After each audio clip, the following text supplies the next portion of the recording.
Hello everybody. आता आपण काल आपण 4 प्रॉब्लेम्स घेतलेत रोटेशनल डायनॅमिक्समध्ये. पूर्वी तुमच्या सिलेबसमध्ये रोटेशनल डायनॅमिक्स आणि क्लासिकल म्हणजेच क्लासिकलमध्ये तुमचं रोटेशनल मोशन आणि सर्क्युलर मोशन हे वेगवेगळे चॅप्टर्स होते, पण ह्या न्यू सिलेबसमध्ये ते दोन्ही एकत्रित करण्यात आले. त्यामुळे आपण आता जरी वर आपल्याला हेडिंग तुमच्या चॅप्टरमध्ये चॅप्टर 1 रोटेशनल डायनॅमिक्स असेल तर त्यामध्ये सर्क्युलरसुद्धा आहे. तुम्ही ते तुम्हाला टेक्स्टबुकमध्ये दिसतच असेल, बरोबर. तर आता आपण न्यूमेरिकल्स चालू केले. तर प्रिव्हियसच्या लेक्चरमध्ये तुम्ही जाऊन बघा की आपले किती प्रॉब्लेम्स झाले. 4 झालेत, 4 न्यूमेरिकल्स झालेत. आता हा पाचवा न्यूमेरिकल आहे तो आपण स्टार्ट करत आहोत. आणि हा न्यूमेरिकल जो आहे व्हर्टिकल सर्क्युलर मोशनवर डिपेंडेड आहे, बरोबर. आता आपण कन्सिडर करूयात एक व्हर्टिकल सर्कल आहे जो की मूव्ह होत आहे अशा पद्धतीने. इथून हा जो आहे हा व्हर्टिकल सर्क्युलर मोशन आहे, व्हर्टिकल आहे त्याची लेंथ. आणि त्यामध्ये हॉलो स्फिअरमध्ये मोटरसायकल एक जी आहे hollow sphere of radius r 5 centimetre, म्हणजे या हॉलो स्फिअर मध्ये एक मोटरसायकल एक राईड करतोय. आपण क्वेश्चन वाचून घेऊयात. Motorcycle rides in a vertical circular motion. Okay. a motorcycle rides in a vertical circle inside a hollow sphere. या hollow sphere च्या आतमध्ये, या hollow sphere च्या आतमध्ये त्याचं रेडियस आहे 5 सेंटीमीटर. आणि आपल्याला फाइंड करायचं आहे what is the minimum speed of the motorcycle must have at the highest point.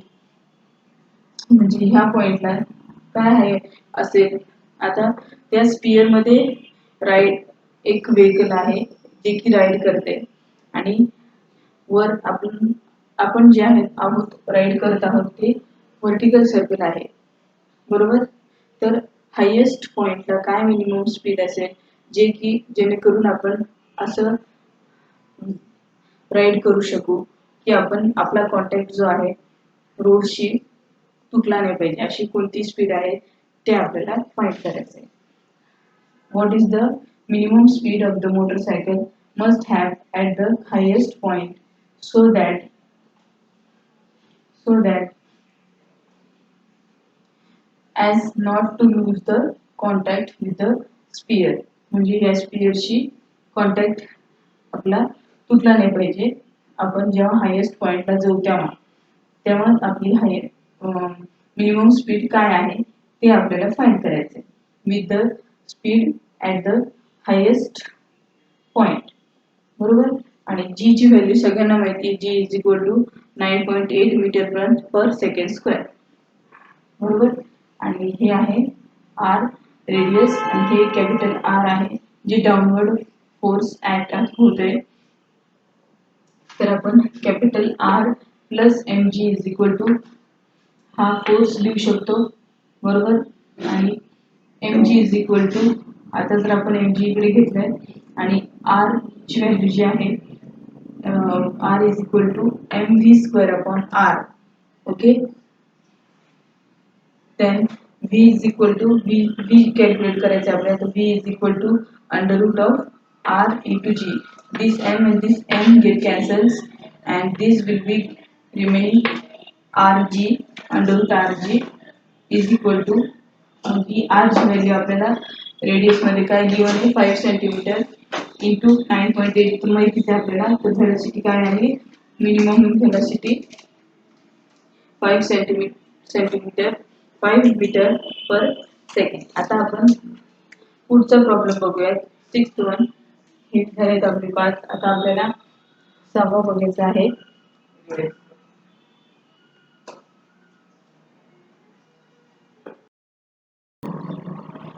आता आपण पुढचं बघूयात. पुढचा प्रॉब्लेम आहे आपल्याला सॉल्व्ह करायचा.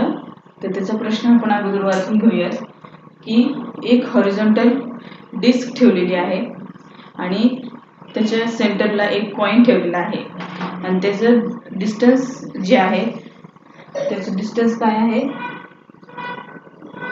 horizontal rotating disc. A coin is kept on a horizontal rotating disc has its center at a distance of 0.25 meter from the axis of rotation. बरोबर म्हणजे एका हॉरिझॉन्टल डिस्कला आपल्याला रोटेट करायचं आहे आणि त्या रोटेशनल ॲक्सिस जे आहे त्यापासून त्याचे जे डिस्टन्स आहे ते 0.25 आहे. बरोबर. आणि the coefficient of restitution is 0.2. Find the angular velocity of the disc at which the coin is kept about the two slip of at g is equal to. म्हणजे तो स्लिप ऑफ झाल्यावर त्याची angular velocity slip होत असतानाची त्याची angular velocity आपल्याला calculate करायची. म्हणजेच काय आहे एक हॉरिझॉन्टल डिस्क आहे आणि तो रोटेट होतोय तो तिथे ठेवलेला आहे आणि तो रोटेट होतोय आणि त्याला रोटेट होण्यासाठी त्याला फ्रिक्शन जे आहे ते फ्रिक्शन कोण प्रोव्हाइड करते सेंट्रिपिटल आपल्याला करते provide centripetal force needed. Okay, as the friction is given by the centripetal force needed. बरोबर म्हणजे सेंट्रिपिटल फोर्स त्याला काही ना काही लागेल रोटेट व्हायला तर ते फ्रिक्शन पासून त्याला मिळते. बरोबर. आता आपण मग आपल्याला काय आहे फाइंड करायचं slip of angular velocity omega.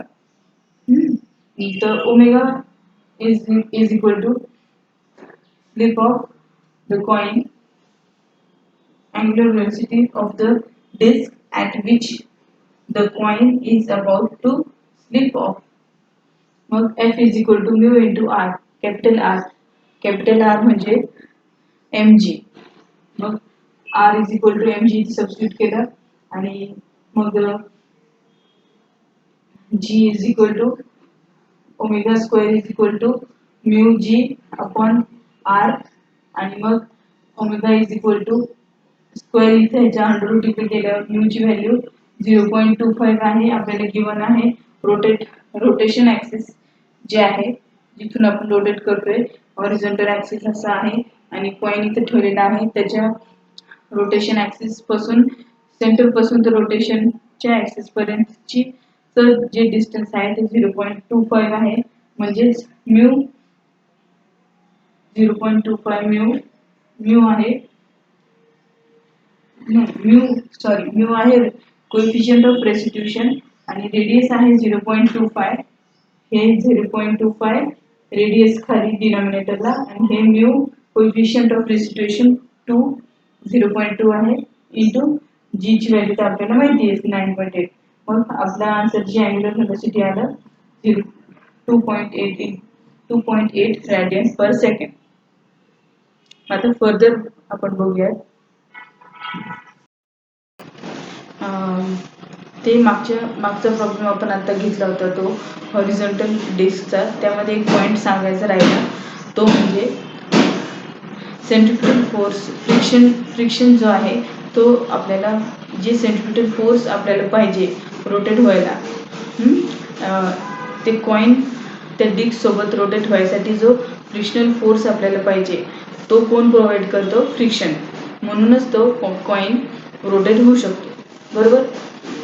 म्हणजेच उदाहरणात दुसरं उदाहरण एखादं उदाहरण आपण घेऊ शकतो. आपण चालतोय आपण का चालतोय कशामुळे चालतोय जर फ्रिक्शन नसेल तर आपण चालू शकत नाही. एक पाऊल आपण पुढे टाकलं नाही आणि दुसरं एक पाऊल फ्रिक्शनने आपल्याला मागे ओढून धरलेलं आहे म्हणून आपण दुसरं पाऊल टाकतो तोपर्यंत ते पाऊल तिथे राहते आणि मग आपण पुढचं पाऊल टाकतो. जसं फ्रिक्शनसाठी एक बेस्ट एक्झाम्पल वॉकिंग आहे तसंच हे जे रोटेशनसाठी सेंट्रिपिटल फोर्स पाहिजे ते फ्रिक्शन जे आहे फ्रिक्शन आपल्याला सेंट्रिपिटल फोर्स प्रोव्हाइड करतं म्हणूनच ते कॉइन रोटेट होऊ शकतो. मग आपण स्लिपिंग ऑफचं अँग्युलर व्हेलोसिटी कॅल्क्युलेट केली. हे मागच्या प्रॉब्लेम्स मध्ये चुकलं होतं सांगायचं आणि एवढं सांगायचं राहिलं. आता आपण पुढचा प्रॉब्लेम बघूयात.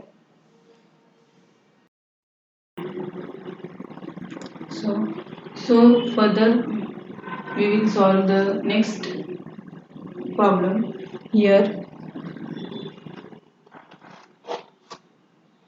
Okay, find the angle at which the bicycle and its rider make with the vertical when going at 18 km per hour around a circular curved road of radius 10 meter, okay, on level ground. So for this we have to first consider by drawing a free body diagram. First we have to consider the PQ, the rider system, okay, bicycle rider system. Consider first this P and Q, the bicycle rider system.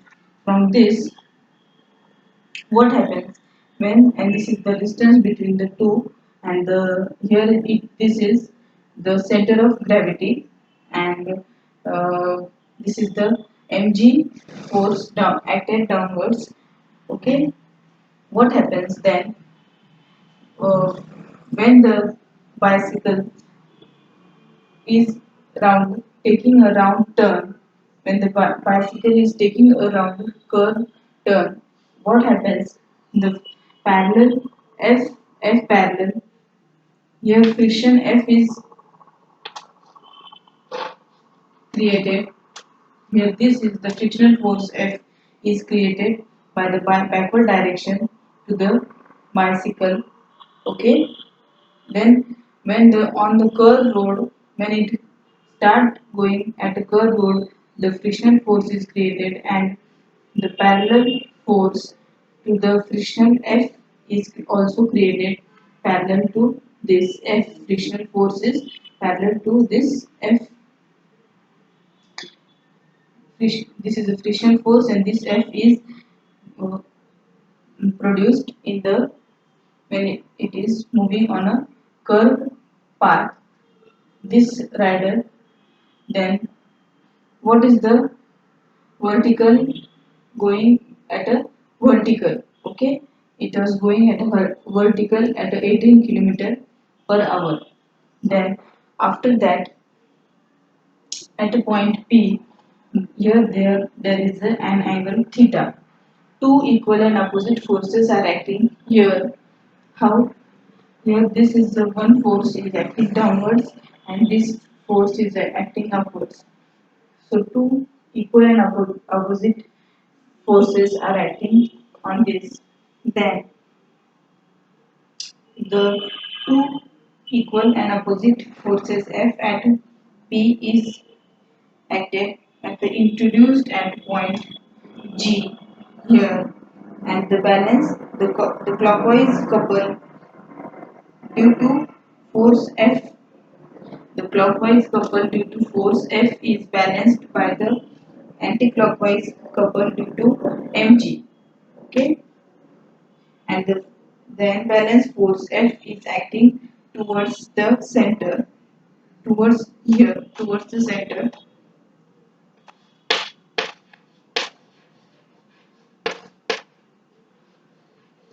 Okay, here of the circular track provides the centripetal force. So for equilibrium, then for equilibrium we know that Fx is equal to mgx tan theta, and tan theta is equal to F upon mg. This this will be equal to F is equal to mv square. We know F is equal to mv square, and tan theta is equal to v square upon rg. Then by given we will substitute here the value 18,000 divided by v is equal to divided by 306 3,600, which will be equal to 5 meter per second. Then tan theta is equal to v square means pi square into r. R is 10 radius of a curved road. Radius of a curved road. Okay, radius of this curved road into 10 into 9.8. So this is tan theta. Tan theta is 0.225 here, and then taking a tan of this will be 14 minutes, 14 degree and 18 minutes here. Okay. Further we will see. Office पाहिजे होती. Oh my god.